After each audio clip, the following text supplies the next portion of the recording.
I'm Shannon with Windblown Ideas, and I'm going to show you how to make a Bomb Peony paper flower.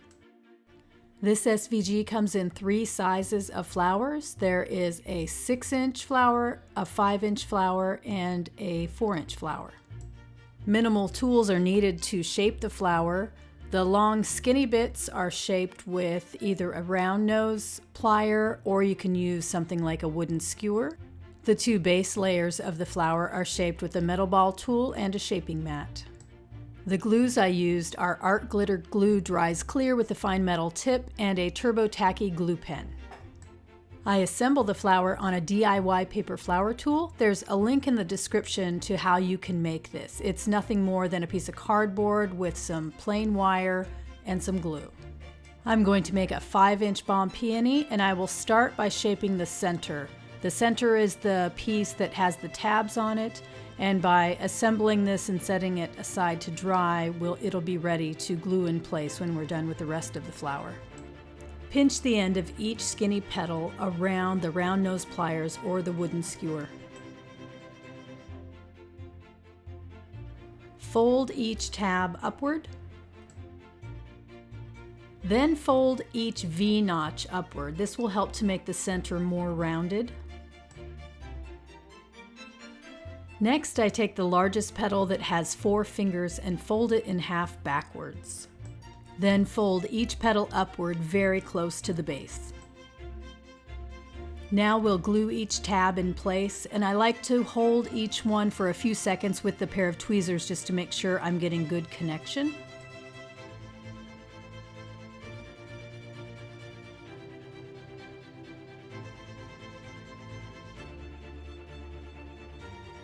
I want to fill in the open space in the center, so I'm going to fold up the 4-fingered petal that I made the fold in earlier. I'm going to squeeze it together and put a little dot of glue, and that will just pull everything in tightly so that you don't see any open space in the middle. And you can, if you find this difficult, you can just find any space to pinch together and glue and put a clip on it. Next, I'll shape the 2 bottom layers, and we're just wanting to add a little bit of curve to them, so I'm just using the large metal ball tool and applying firm circular pressure on each petal.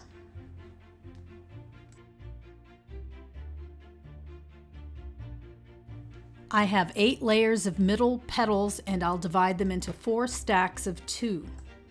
Each set of 2 is shaped a little differently because as we get to the top layers of the flower, they need to be more upright. For the first 2 layers, and I will shape 2 layers at the same time. If your paper is heavier, you might need to shape 1 at a time. I'll use the round nose pliers to shape each petal, just pinching the tip of the petal around the pliers.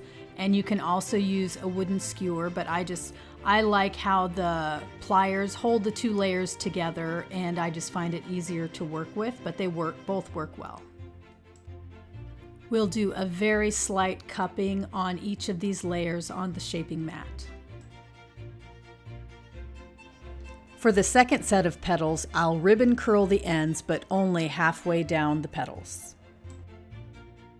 Place the stick on top of the petals and have your finger behind it and just pull it out to the end, applying pressure enough to curl, but not enough to rip them off. And it also helps to hold them firmly at the base. And now we'll shape the end of each petal just like we did before. We'll cup these layers with more pressure than the previous layers because we want them to come up more in their shape. For our third set of petals, we will ribbon curl about 3/4 of the way. So you can see I come down not all the way to the very center, but about 3/4 of the way and go all the way around, ribbon curling each set of petals. And just like before, we'll shape the tips of all the petals with the round nose pliers or the shaping stick. We want to get more upright shape with these petals, so to do that, just apply pressure with the metal ball tool around the middle of the petal and bring it toward the center all the way around, and then apply the firm circular motion in the center. To make it even more rounded, I will fold in where the V-notch is on the largest petals. The fourth set of petals will get ribbon curled 3/4 of the way down, just like the previous set, and shape the petal tips just like before. I'll start by folding on the V-notches of the largest petals, and this is the top layer of these middle petals, so we want these tighter than all of the rest. So we're going to apply pressure, pulling it in towards the center and pressing very firmly, and also switching to the smaller ball tool. You'll see that it makes it come in tighter than shaping it with the large one, and then give a good scrunch to the base, and that will help to bring it in nice and tight. And here are all of our middle layers shaped. The first set, the second set, the third set, and the fourth set.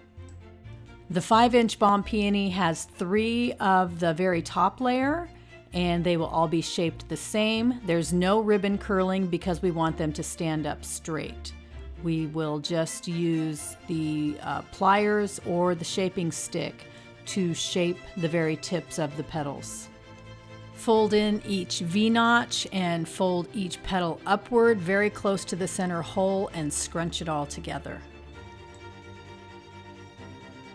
Now for the fun part, we can assemble our flower. We have our 2 bottom layers, and we have 2, 4, 6, 8 middle layers, 3 top layers, and then the very center that goes on top.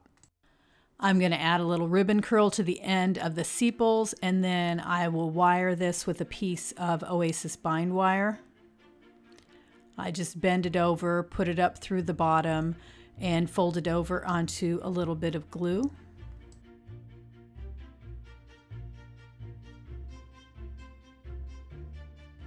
Now I'll assemble all of this on a DIY paper flower tool.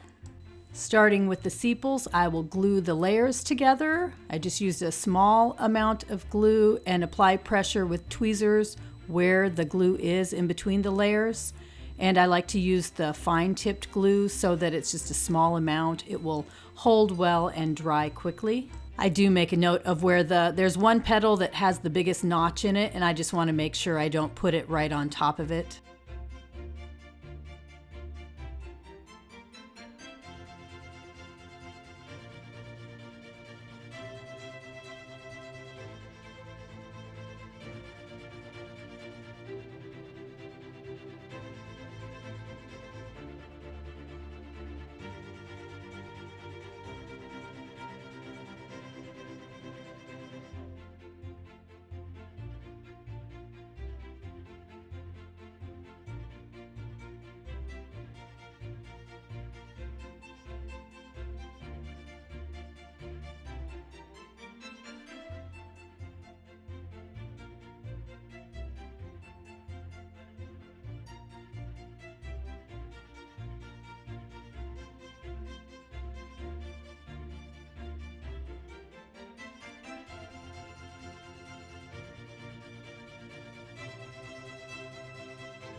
After a couple of minutes, and I'm sure my top layers are firmly secured, I remove it from the paper flower tool and I can glue in the very center.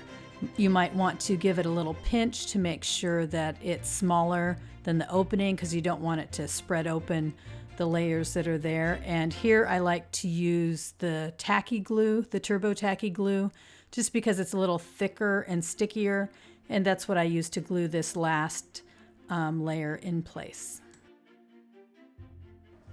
We have one last finishing touch to do. The pink flower on the right, you can see all the little highlights is made by just bending over randomly some of the ends, not all of them, but I just kind of work my way around the whole flower, bending over the very tip, and it just adds a lot of movement, of color. It makes it a lot more interesting, and this is done using the rounded pliers or the wooden stick. And I'll just be bending over several of the tips, and I kind of go around the flower in one direction, and then I try to come at it from the other direction where the pliers are just angled in the opposite direction. There's no real rule to this. I just do it until it looks like I have enough, and I just like the way it looks.